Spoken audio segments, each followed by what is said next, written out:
Oh, I guess it's a season finale time. Hey everyone, Brobuscus here, and welcome back to another Let's Watch of Death Battle. Today's episode is the big season finale of the 10th year anniversary season. It is of all matchups, Saitama from One Punch Man versus Popeye the Sailor Man. Okay. Now a few things I want to get into before we get started.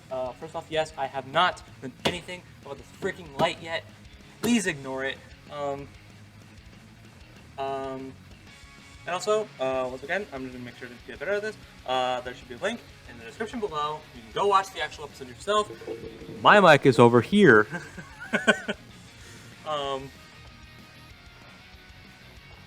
Anyways, yeah, go watch the official release and then come back to watch my video, okay? Got it? Cool. Alright, well, let's get started. So, yeah. This is our season finale. Bit of a weird one to end on, but you know what? I accept it. And what's cool is that I know pretty much nothing going into this. I've seen both analysis previews. I know who both of the voice actors are. And I've also listened to the music. That's it. That's all I've got. So this is going to be a very interesting one, to say the least. It's also the second longest episode of the season, and according to Ben and company, this is like the longest fight of the season. So that's going to be exciting. Okay. What do I know about these characters? Well, I am a pretty big fan of One Punch Man, actually. I have not seen Season 2. I've only seen Season 1. And, just because, like, why not? I do have these guys. I saw them at a bookstore, and I was like, I don't usually read manga. Like, why not, right? And that is the first time they've been out of that drawer since we moved into this house. Like I said, I don't read manga. And I have not seen One Punch Man Season 2. I've heard people say that the animation takes a big nosedive, but the story is really good. So I might check it out at some point. I would probably need to rewatch One Punch Man Season 1. It's been a little bit. But I like One Punch Man. It's a pretty cool show. It's a pretty cool anime. And I do like Saitama quite a bit. I wouldn't say he's my favorite character. That probably goes to Genos. But, yeah. I like Saitama. Obviously, like, you know, being in the Versus community, there's a lot of people who are like, oh, he's a gag character. He could beat everybody in one punch. He's unstoppable. I'm like, oi.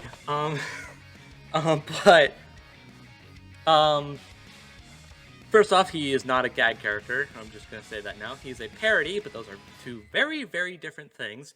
And yeah, just stop. just stop with this whole thing. But he's not unstoppable.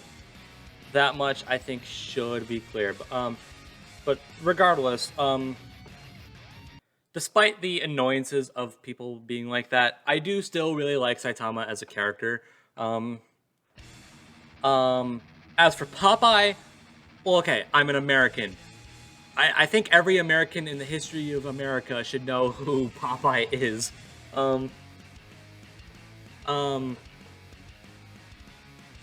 That said, I didn't really watch a whole lot of his shorts growing up. I watched a few of them, but I was like, that was when I was like a really, really small child, and at the time I just didn't really care. It was just kind of a thing on screen at the time.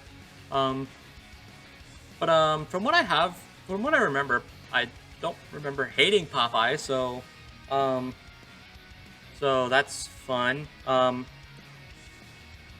I don't really have a whole lot to say on Popeye's behalf. I watched his shorts when I was a kid, but I never really, like, grew up with him. So it should be pretty obvious at this point that is not where it is. There we go. I'll get better at that, hopefully. Yeah, I'm ready for Saitama. And I know that's kind of weird because, I just said that like he's kind of annoying in the versus sense, but I like him more as a character. Um, but that said, I don't know if you could even see me do it with the light, but bam. Yeah, I think Popeye's gonna win this. Now to be fair, so Popeye's in a bit of a weird situation. Like he is insanely overpowered, but I also think he's one of the most overhyped characters Death Battle has used so far. When Saitama is right here, because the thing about Popeye is that a lot of the bigger feats I've heard have yet to be sourced. Like I know there's like some constellation thing, there's like some universal stuff. I have not seen a single bit of evidence in favor of that. But I have seen stuff like cracking the sun, giving the sun a black eye. So worst case scenario, he's as strong as Saitama because Saitama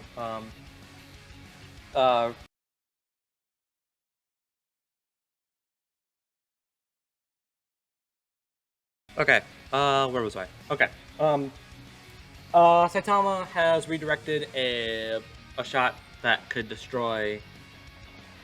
Okay, so it's a little weird. So it's Boros's big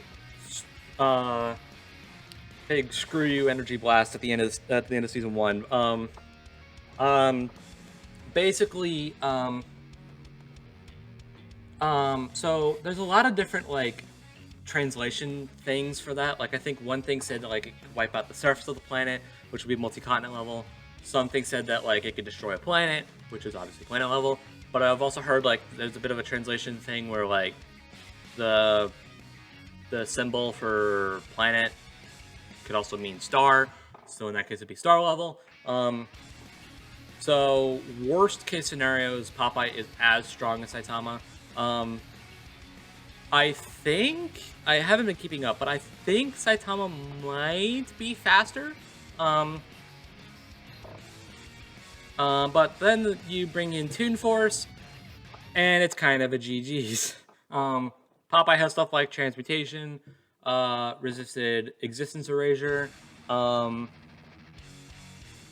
Fourth Wall Awareness, blah blah blah blah. So I honestly think Toon Force is just gonna win this one for him. If I'm wrong, then I'm wrong. But even then, like Popeye is most likely stronger, even without Toon Force. And yeah, I definitely think Popeye's gonna win this. If Saitama does win somehow, I will be surprised. I will be curious. But I will also probably accept it, not gonna lie. Although, okay, so on one hand, I want Saitama to win because I just, in general, I like him more. But on the other hand, I also want him to lose for 2 reasons. One, again, it just be kind of cathartic to see him lose after getting overhyped in the versus community so much. Not even just the versus community, but just people and like YouTube comments and whatnot. You know how YouTube comments can be. But also, I feel like Saitama finally getting a match against someone who can overpower him is something he's always wanted. So I don't know. I hope the fight plays that out. Like Saitama just gets more and more worked up and more excited because he's finally found someone who can match him and possibly even surpass him. I feel like that's something he'd be really into. So, but we will see. I rambled on for long enough. Let's watch this episode that I have absolutely no idea where it's going to go.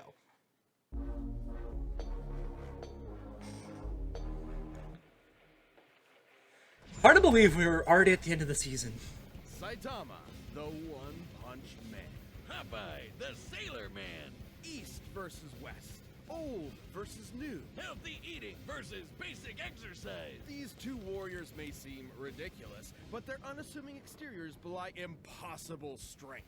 He's Whiz and I'm Boomstick. And it's our job to analyze their weapons, armor, and skills to find out who would win a death battle. Well, that's a bit of animation. Life is pain. brutal and short. The challenges we face during our brief sojourn on this tiny blue marble are what make us human. They light a fire in our soul. They make it all worth something. Without them, we are lost. Yeah, it's a little early in the day for an existential crisis, but luckily I came prepared. For this failed salaryman, all it took to get that fiery passion back was to save this butt-chin child from a crab monster in underwear. That was a sentence. Yeah. This was Saitama, and he was going to be a superhero. And so he trained, pushing his body beyond its limits and shattering the boundaries of humanity. So hard, his friggin' hair fell out. Saitama's strength grew exponentially day by day, with the goal of becoming the greatest hero who ever lived. And much to his horror, that's exactly what he got. All it took was one punch. He became too strong. He Yeah. became the one, the only, the infamous Caped Baldy. But anyone who's cool knows him as One Punch Man, as in he can't help but beat almost every opponent he's faced in exactly one punch. One friggin' punch! And this is a universe with some pretty whacked out monsters, like a Yeah. giant who's over a quarter of a kilometer tall and can stomp city-sized craters into the earth. Or an Esper who can effortlessly pull giant meteors from outer space. He's an Or A class? monster Last I can checked he was B, but shoot okay. out of a This goes to show how much I've been keeping up. and lifted it into the stratosphere. And Saitama's never even broken so much as a sweat fighting any of them. During their battle, that same Monster King absorbed this huge chunk of the Earth's core and fired it at Saitama. Who blocked it by squirt gunning some lava at it. The lava he was bathing in, naked. And then he punched him.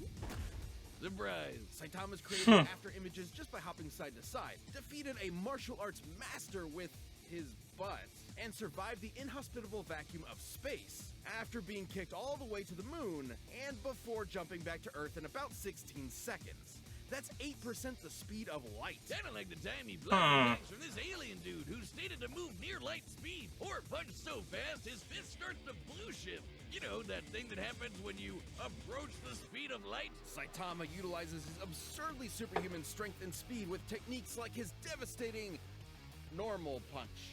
And if Yeah. he wants to amp it up, the consecutive normal punches. Are you kidding me? Those are his attack names? What kind of self-respecting anime protagonist is he? Plain and simple, he's a satire of one. Instead of seeing his journey from the beginning and enjoying his struggle to the top, we join him when he's already there. Basically, imagine if Goku went Super Saiyan in his fight against Jackie Chun. Kinda sucks all the drama out of it, doesn't it? And that's the point. Far from the power fantasy the genre is known for, Saitama's life became an existential nightmare. Without suitable conflict, the struggle that had heretofore defined him became meaningless. His new reality was inescapably boring. Which is really saying something when he can decimate mountains without even hitting them, or shatter asteroids that rank a 9 on the Torino scale. For those not in the Torino, that's equal to 1 trillion tons of TNT. This guy's training must have been insane. 100 push-ups, 100 sit-ups, and 100 squats, and a 10-kilometer run. Do it every single day. You've got to be shitting me. It doesn't make sense because it's not allowed to make sense. To be fair though, to someone who isn't already a trained soldier or athlete, keeping that workout routine every day for years is pretty much impossible. While 100 push-ups and sit-ups are technically doable, especially if you space them out, doing 100 squats and then running half a marathon every single day would absolutely destroy your legs. Put simply, effective workouts involve shredding muscle fibers at the micro level, then allowing them time to repair themselves more durable than before. This repair process requires hydration, consuming protein and carbohydrates, and lots of sleep. But Saitama's workout schedule doesn't give them time to repair, which means he was basically just ripping himself to shreds over and over and over. After a few days, he shouldn't even have been able to move, but he just kept going. There might be an explanation. Take the brilliant scientist Dr. Genus, whose Okay. half-century of research into evolution Saitama erased in, well, one punch. According to Genus's hypothesis, Saitama's training broke his limiter. Basically, every living thing on Earth has a limit to their natural abilities. At some point, no matter how badass they are, they'll plateau.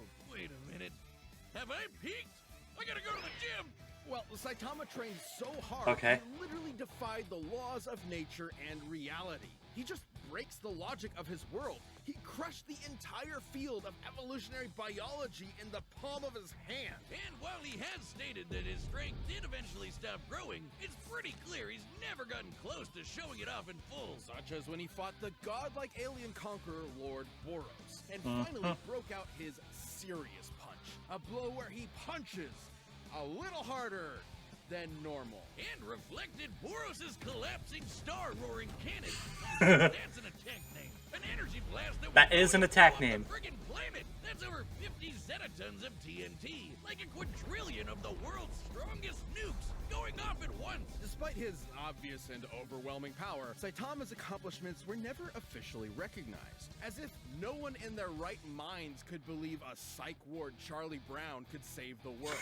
He doesn't seem to mind, almost as if being removed from anything resembling conflict gave him a perspective on how tropey and contrived his world is. Only Saitama's the only one in on the joke, because who cares about how far up their own ass a supervillain is when you can just chill at home with your buds and play video games? Maybe that was the real lesson all along. Not to value our lives based on our accomplishments, but on the time we spend living and enjoying life's simple pleasures. I'll leave that to Saitama, and I can't think of anything more pleasurable than punching so hard my name becomes a byword for literally unbeatable. The dude is the undisputed king of broken anime characters, because until Saitama finds his equal, he's gonna end all his fights in one punch! I guess that takes care of that. Okay. Popeye the Sailor Man. Now we got Popeye. Adventurer, Sailor, Man. Oh, 2 against 1, huh? How do you like that? Man, he sounds like he smokes a pack of Marlboro Factories every day. And if you ever wanted to know what angry cat sex sounds like, he can sing. I'm Popeye the Sailor Man. How exactly do you know? Never mind. Popeye's Don't origins are question it, Wiz. Born to the cruelly named Poop Deck Pappy, Popeye was, immediately upon birth, horrifically ugly. So ugly, his father fled in embarrassment of his spawn and never returned. So Popeye grew up with a chip on his shoulder and a pop in his eye, especially after discovering his higher calling, beating the snot out of people. Don't worry, Popeye's fists are righteous, only spilling the snot of those who deserve it. Inspired by his adopted father, Whaler Joe, Popeye set out to put his combat prowess to the test and join the Navy, becoming a true sailor man. It was there he learned the sweet science of boxing and to battle against World War II-era racial stereotypes. I'm being non-specific, not just for sensitivity, but because there are so many examples. Originating in the era of cartoons animation, Popeye's body is essentially made of, well, rubber, able to stretch, twist, squish, and squash any way he likes. Or rev up his arm for a punch that'll knock you around the planet. Popeye's punches are fascinating, since they can disincorporate their targets into composite elements, like turning anchors into fishhooks, an alligator into handbags, and several Native Americans. You know, I don't even want to know. I think the thing is, he's a cartoon. He can basically do whatever he wants. He can shoot fire from his corncob pipe, pull a canyon closed, punch bolts of lightning out of the air, and even give the sun a black eye. Judging by the distance the sun is from the Earth, as well as the time it took for the high striker puck to reach it, the puck must have been moving at 500 times the speed. Okay. In order to generate that force, Popeye must have swung his fist just as fast. Hell, he's even shadow. Alright, he wins. Somehow occupied 2 places at once and hit himself. So, was he just born this way? Is being ugly the secret to pulling insane bullshit superpowers out of your ass? Because if so, you might want to get on that, buddy. No. The secret to Popeye's immense physical strength is simply the virtue of nutrition. I knew you'd find a way to make it lame. Specifically, Popeye has spent his life consuming a miracle herb that has turned him from a mere sailor into a veritable god.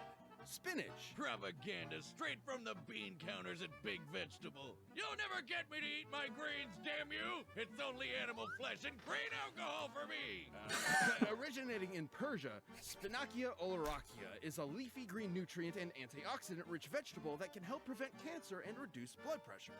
And apparently imbue your biceps with the power of God and anime. While a normal can of spinach contains about 44 calories, when used in Popeye's world, its effects are multiplied. Not only does it immediately increase Popeye's already impressive strength and speed even further, it makes him virtually impervious to harm. It lets him fly, turn invisible, shapeshift his body into literally anything, and even survive the universe getting turned off. That's right, this big whatever the hell that thing is and he turned off reality in order to kill Popeye and his friends.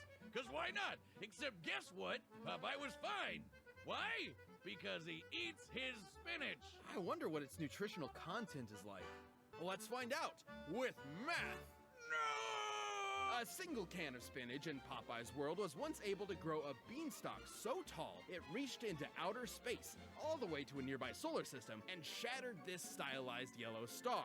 By measuring the volume of this spinach stalk and including the caloric density of regular spinach, we can calculate one single can of Popeye's spinach contains over 46 undecillion calories. That's over 700 octillion times greater than the total calories the average person will consume over their entire life. That's over Please don't 46 ever show me that billion again. tons of TNT, enough to destroy, well, a star, or enough to punch your annoying neighbor so hard that when they land, they tilt the Earth. By measuring the angle of the planet after tilting, we can determine its axis was adjusted by about 13 degrees in less than a second.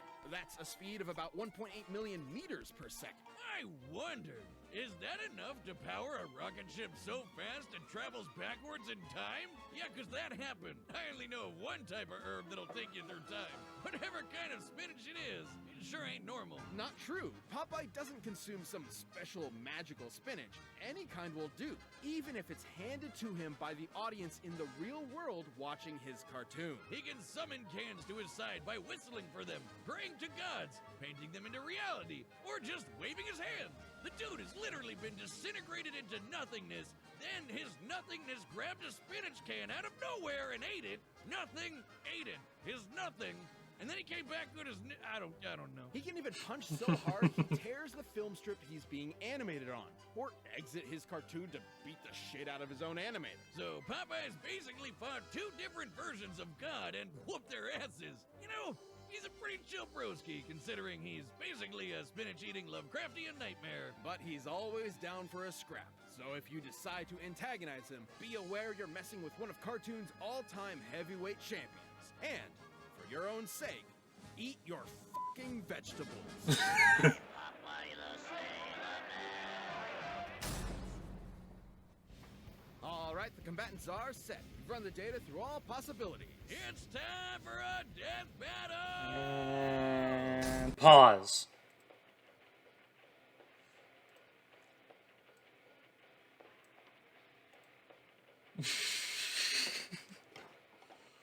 This is a yikes. This is a yikes battle. Just throw the thing on screen. Yeah, so forget what I said about speed. Forget what I said about Popeye being, Saitama being faster. Cause, yeah, never mind.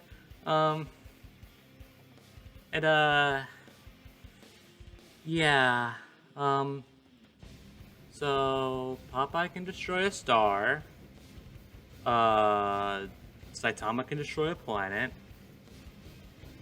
Saitama can move about the speed of light. And Popeye can move about 500 times the speed of light. This feels like kind of an obvious win, not gonna lie. I don't know what more I can say. Especially since there's no preview to talk about. Okay, I guess I'll talk about the voice actors, because I know who they are. I don't know what they sound like in this fight, but, so we got Ryan Abedi, I'm hoping I'm pronouncing that right, as Saitama. And, of all people, Liam Swan as Popeye. Okay. Of all people, why not? Whoa, camera focus. Okay. So I guess it's gonna be interesting to hear him as Popeye because, well, for one, he doesn't have any other voice roles. Actually, that's not true. He was the spider with the top hat in Steven Star, and he was Palpatine in that DBX. So I guess the obvious comparison there is Palpatine. So it's gonna be fun to hear like that transition from Palpatine to Popeye. And as for Ryan, I have no idea who he is. So Mr. Abedi, if you are watching this, I'm sorry. Hopefully they sound good. Wow, we still have almost 10 minutes left of this episode. You know what? Let's stop wasting time. Let's jump right in.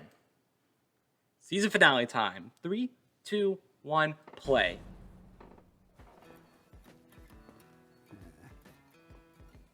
Oh man, the scrap's always so expensive.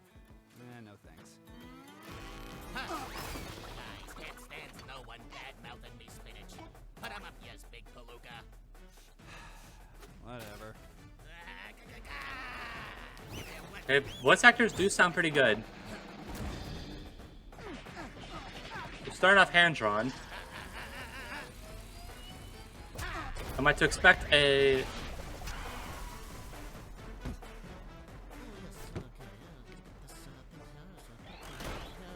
Well, blow me down. Ya ain't got a scratch on yas. I know, right?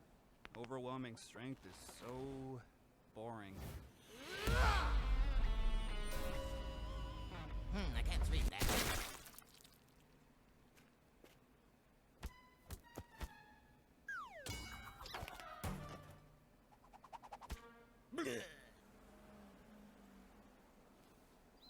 Huh?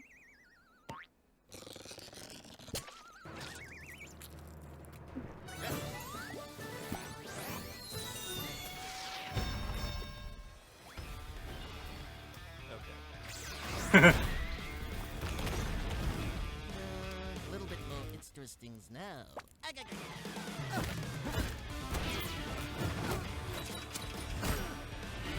Okay, so far so good.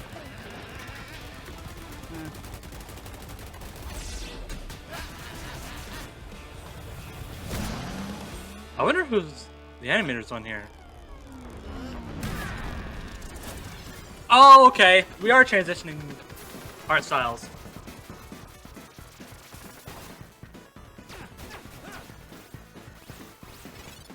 Okay. Sure is one crazy gazookas. I'm just a guy who's a hero for fun. Who the hell are you? Yep, I am what I am, and that's all what I am. What do you know? How am I gonna get back now?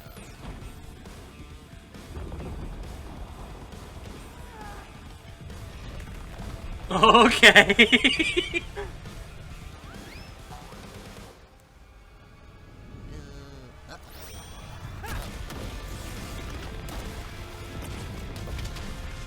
Sure.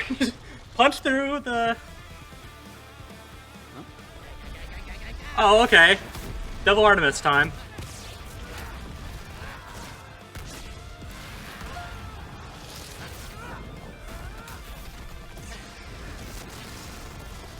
Jeez.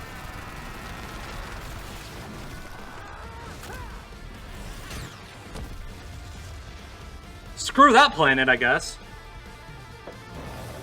Jeez, Popeye looks weird.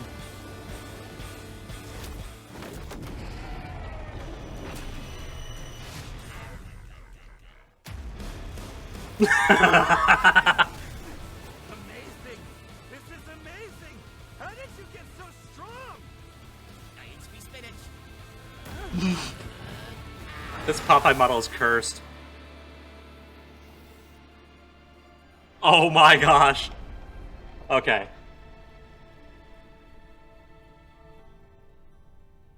Can this be? My heart's beating so fast. My muscles ache. I can feel them again. That's all I can stand, 'cause I can't stand no more. I never thought it would happen. A serious fight. I found it! Thank you, weird spinach mascot.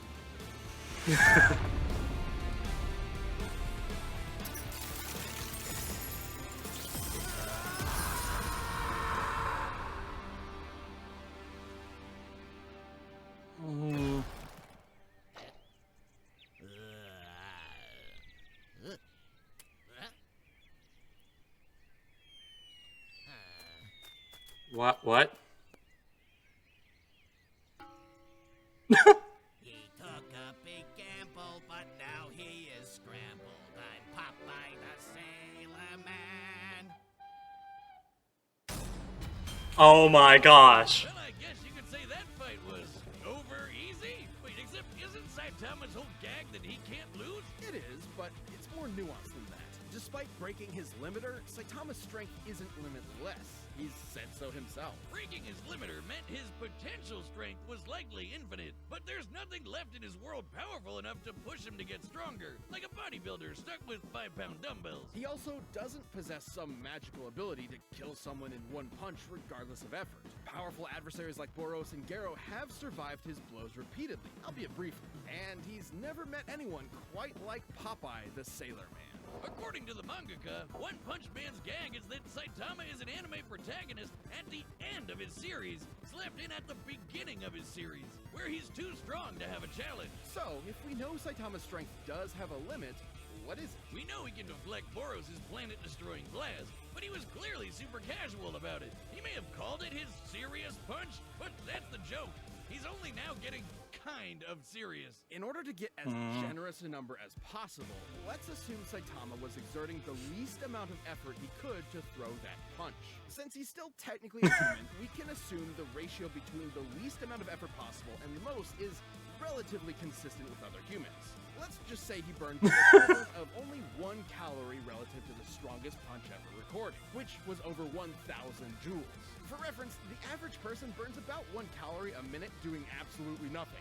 So this is assuming Saitama is literally as casual as physically possible. That'd make his strongest punch about 200 times greater than his weakest. Using Boros' energy blast as a base, Saitama's theoretical strongest punch would be over 11 yotatons of TNT. That's absolutely insane. Enough to annihilate Uranus 4 times over. Well, that's impressive, but That's still far good. less than Popeye's star-busting power, which was millions of times greater. Sure, Yeah. this is only an estimate. We don't know Saitama's full strength exactly. But the point is, whatever it may be, it can be measured. That's right, but trying to compare them with just numbers isn't the whole story. While Saitama can break his world fairly easily, it's still a semi-realistic world that generally obeys the laws of physics. Popeye in his world, on the other hand, can't really be measured at all. The dude's occupied 2 places at the same time, ripped the film strip he's animated on, and knocked out the guy drawing him. Can't do math to figure that out. Popeye's just on a whole other level of bullshit. Even if Saitama was strong enough to kill Popeye in 1 punch, Popeye has survived being fully disintegrated, only to recover good as new. Hell, God turned off all of reality and Popeye just ignored it. And on the flip side, there was nothing stopping Popeye from just turning Saitama into a bunch of eggs, which he can do without spinach. So even if Popeye was weaker, he'd still have a way to finish the job in 1 punch. Saitama was easily one of the strongest combatants we've ever seen, but pure strength was no match for Popeye's insane power, survivability, and plain old cartoon shenanigans. If you thought nothing could match the One Punch Man, now you know Popeye's spinach can. The winner is What? Popeye. Okay. And What a battle that our was. Anniversary season. Thank you so much for watching and supporting us for over a decade. Here's to another as Death Battle will return in 2022. Hello, Scarlet Witch. Ooh, Tetsuo. Okay, hold on. I need to go back and listen to, look at all those teases. So, give me a minute. Did we get some merch? Yeah, shut up. Okay, so I saw Scarlet Witch, and I saw Tetsuo. That water. Is that Katara? Hold on. I'm gonna mute this. Actually, no. I'm gonna... Is it possible to go at lower speeds? Yes, it is. Okay, cool. Bigger heroes. Who is that? Okay. Bigger villains. Is that Star Wars?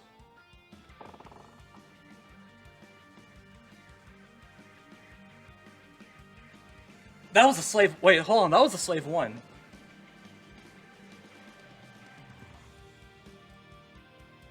Okay, geez, this is all going so fast.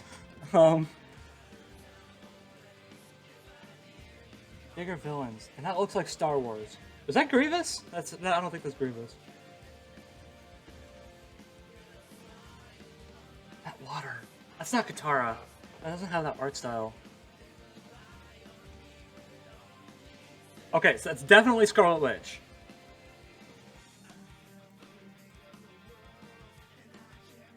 I can't tell who that is.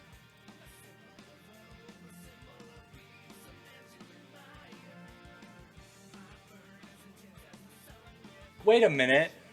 Is that the guy from Demon Slayer? Oh, it is. It is the guy from Demon Slayer. Tanjiro, I think? No, that's Tetsuo, obviously. I can't tell who this is, but it looks very Star Wars-like. I think it's Boba Fett. I honestly think it's Boba Fett, because we saw the Slave 1. Yeah, see, there we go. So is it Boba Fett? Are we getting Boba Fett next season?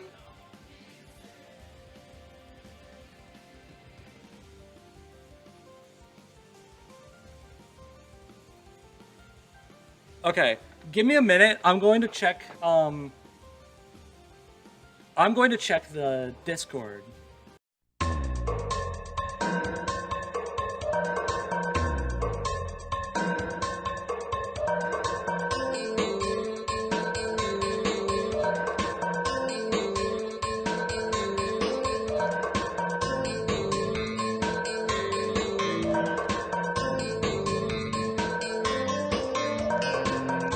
Tanjiro, Vegeta, Tetsuo, Wanda, Boba Fett, and Jinx. Okay, so let's run that down real quick. So Tanjiro is probably fighting Jonathan Joestar. I think there's another opponent for him, but I don't remember what his name is. Vegeta's getting Thor, and that's going to be really cool. Tetsuo's 100% getting Magneto. If they teased Magneto, I would have said something else, but if they teased Magneto, I probably would have been confused. But Tetsuo's 100% getting Magneto. Wanda's getting Zatanna. That seems pretty clear to me. Boba Fett. I actually don't know about Boba Fett. Probably Predator. That's the one I hear a lot. And then Jinx is probably getting Harley.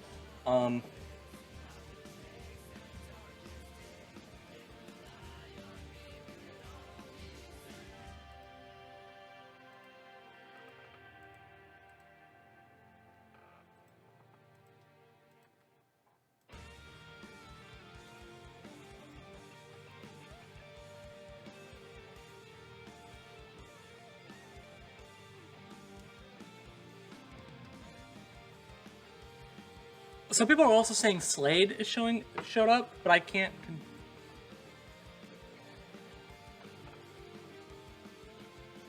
Give me a minute.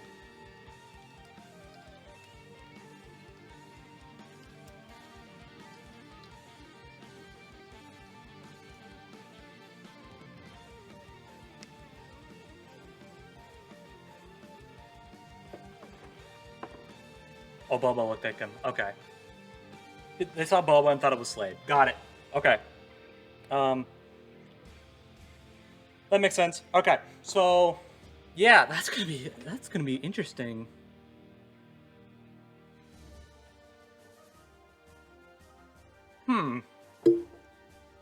Boba Fett's the one that's throwing me off.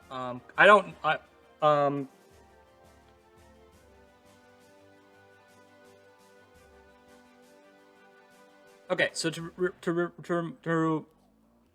kind of refresh my memory. So Wanda, she's getting Zatanna. Tanjiro is probably getting Jonathan. Tetsuo is 100% getting Magneto. Boba Fett, maybe Predator, I'm not sure. Vegeta is getting Thor, and Jinx is getting Harley.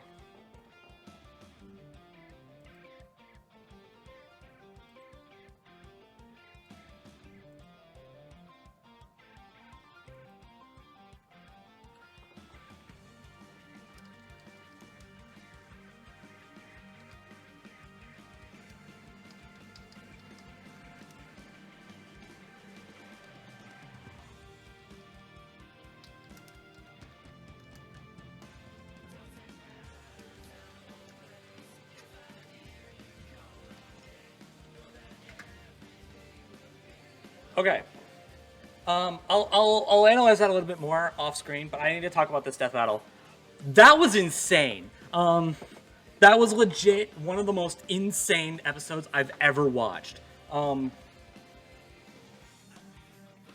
I definitely need to go back and watch that one again. That was nuts.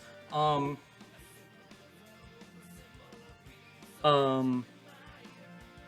man, that animation, like, especially during the hand-drawn stuff, that was insane. I need to look at who are the animators on all of this.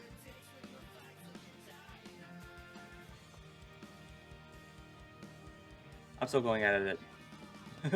It's ridiculously slow speeds. Okay.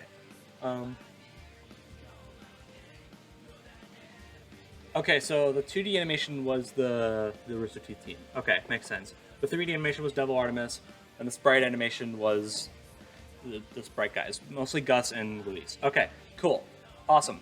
That was. I don't know where I would rank that on my seasons list, because like, obviously, like its main competition for top spot right now is Dio versus Alucard. And then aside from that, it's also competing with Batman versus Iron Man, which is such a kind of personal matchup for me. I'm definitely gonna have to rewatch it again to get a better understanding of where I'm going to rank this. But yeah, that was insane. I don't know what more I could say about that. And okay, I have to comment on the voice actors because they killed it. Like Ryan, especially. I can comment on Ryan because I've seen One Punch Man, but he sounded almost exactly like Saitama. That was nuts. And just that entire scene where he's like reflecting and he's like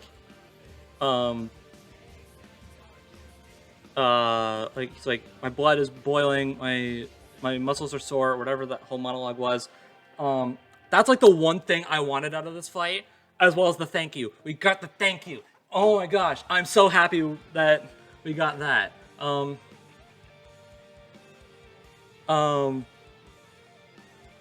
Yeah, I really enjoyed that. I'm usually kind of skeptical when it comes to like big experimentation episodes. And this one, like, hopping between, like, animation styles is honestly something I kind of thought they would save for something like Mickey versus Bugs. But they did it here, and you know what? I'm sold. That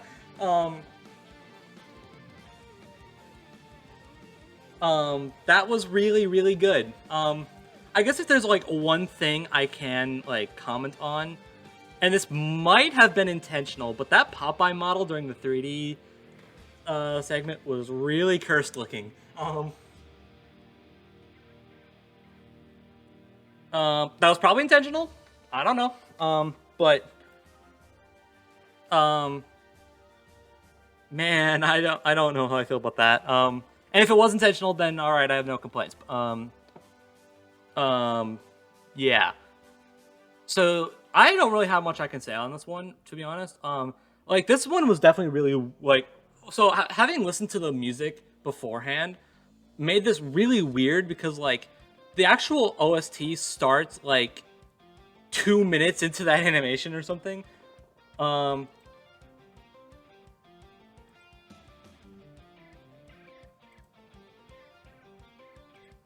hold on, let me see if I can find the moment real quick.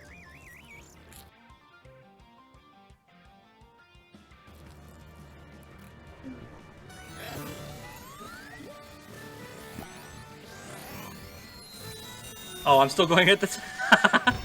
Oops.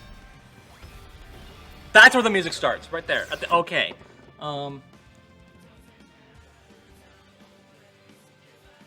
So that was definitely a little weird to get used to, but I have no complaints. This animation, this fight was nuts. That's definitely going at the tops. That's definitely going at like the higher spots.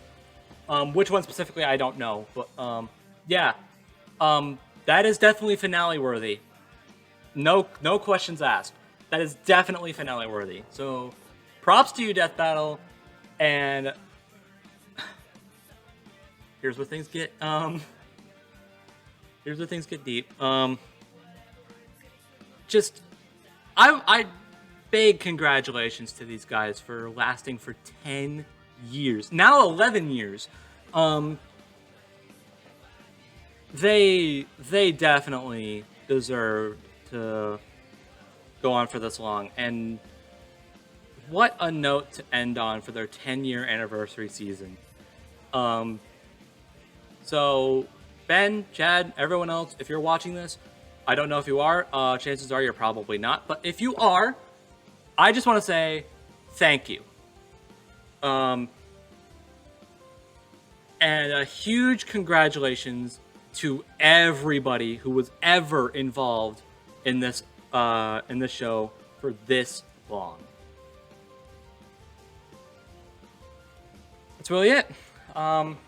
So that is all I have to say. So thank you guys for watching. I guess I can do plugs. I don't know if DaVinci has like animations I could do to like link my social media, but I do have a Twitter. You can go check that out. I believe I'm at Brobuscus 101 on Twitter.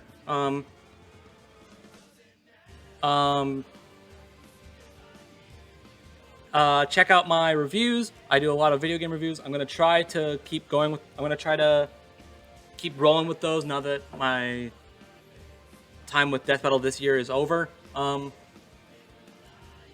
At least for the most part. I still have other video plans. But in general, like this part of my time with Death Battle this year is over. So go check those out. Go check out the podcasts. We'll do another one sometime this week. And also Merry Christmas. This is probably is most likely coming out tomorrow as the time of this recording. So, but even still, Merry Christmas. Just have Merry early Christmas. And a Happy New Year. Thanks for watching, guys. Bye, everybody.